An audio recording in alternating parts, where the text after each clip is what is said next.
So the dolphins that are at the Bali Dolphin Sanctuary, which is located in the West Bali National Park, came from the Melka Hotel. They were literally in the swimming pool for about 7 years. And when we raided the hotel and moved the dolphins out of there, the trainers came with us. We hired them. So they actually have a better job now. And we're in the process of rehabilitating them. And the object is to return them to their original home range, which is in central Java. There we have built another sea pen, a very large sea pen, and we will find out if they're candidates to be released back into the wild. They appear to be. Two of them appear to be good candidates to be released. Mm-hmm. Not all dolphins that are in captivity can be successfully readapted back into the ocean.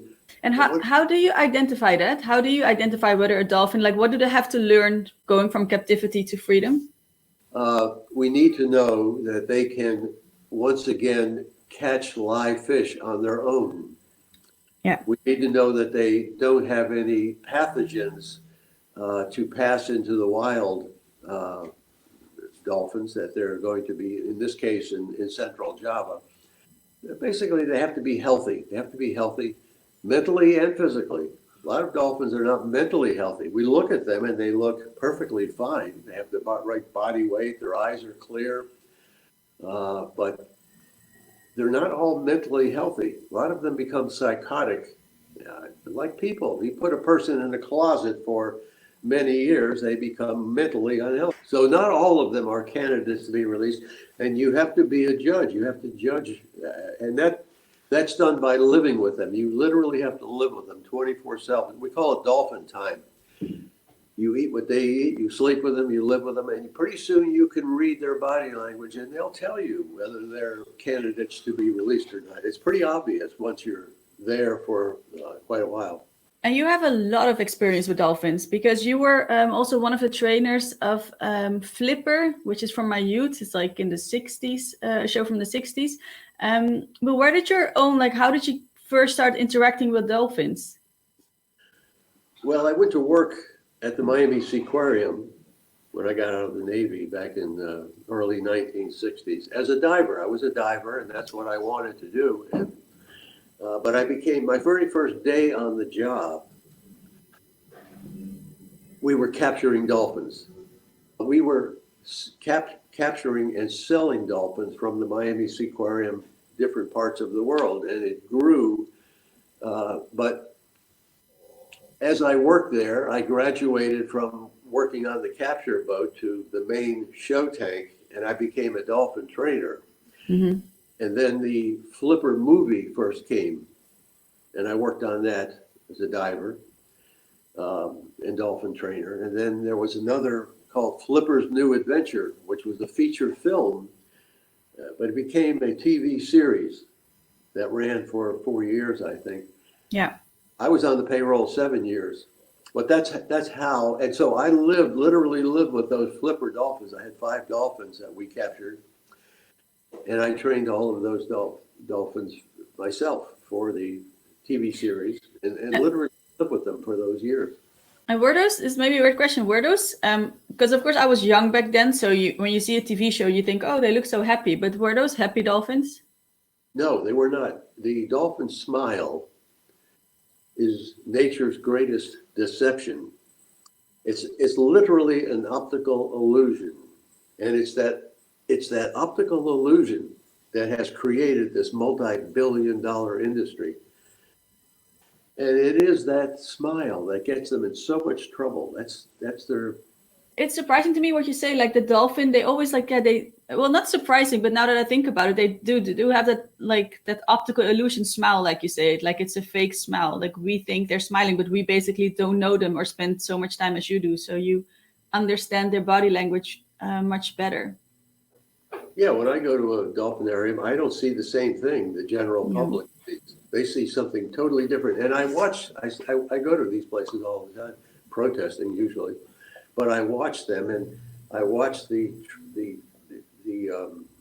tourists, and they're interacting with the dolphin the dolphin is smiling back at them, and their reaction is to smile back, and they have this phony relationship going on. Instead of watching the dolphin smile, they should be watching the dolphin's eye line. They'll see that the dolphin is not even looking at them. The dolphin is looking at the trainer's hand, waiting for it to go in the bucket and take a fish out. Because everything a dolphin does in captivity is for food reward. This is the only animal in the zoo that has to do tricks in order to be fed. If you look at a snake exhibit, for example, at the zoo in Holland or anywhere, see that even a cold-blooded snake is given more consideration than the dolphin, which has a larger brain than the manager of the zoo. Yeah. Snake has tree limbs to climb on and has some grass to get into and some rocks to hide from the public. But the dolphin is in this concrete box. Nothing in there, nothing to do. And when you're inside of one of these tanks, and I have spent a lot of time on my first 10 years, because you have to clean these tanks, the walls, and you're in there for hours doing that. You look around and there's nothing there but the wall. So you're not seeing the same thing the tourists are seeing. They're seeing the complete tank, they're seeing beyond the tank, but the dolphin is only seeing this wall. And it's abusive. It's absolutely abusive and inconsiderate. So these are the things they struggle with, and at the same time they're smiling back, creating the illusion they actually like it here. No, but that's also something you see with the coronavirus pandemic. Like us as humans, we got crazy because we had to be at home for 1 or 2 months, depending on the country you live in, and we went absolutely crazy. But then I was so surprised that people just the moment they could get out went to a zoo. Like by now we should understand, as crazy as we got being home, why don't we understand that animals are going equally as crazy being in a small room? Some people did. Not everybody's the same, however. Yeah, that's true. Different levels of compassion and consciousness and awareness. Yeah. What happened to the flipper dolphins? Do you know? And they're all dead, I think, by now. But were they ever released? Were they ever free? I wish, I had found a way to buy them away from they were owned by the Miami Seaquarium. It's not like I owned them. I was their trainer, but I didn't own them. We were all owned by the Miami Seaquarium. Yeah. And so when the show ended, the dolphin I thought of as flipper, I had 5 females who were collectively flipper. Used one of them 90% of the time in the TV series. Her name was Cathy. Cathy died in my arms in one of those tanks at the Miami Seaquarium. That was in 1970. And that began this movement, this anti-captivity movement. The next day, I was in the Bahamas Islands trying to free a dolphin from Lerner Marine Laboratory. And we've been doing that ever since. That was 50 years ago, and we're still doing it. And have you seen, is there a positive thing? Like, are things changing? Because I think now there are still 3,000 dolphins worldwide in captivity, around 3,000 dolphins. But do you see change coming? Are people more aware that the smile you see at zoos is not a real smile?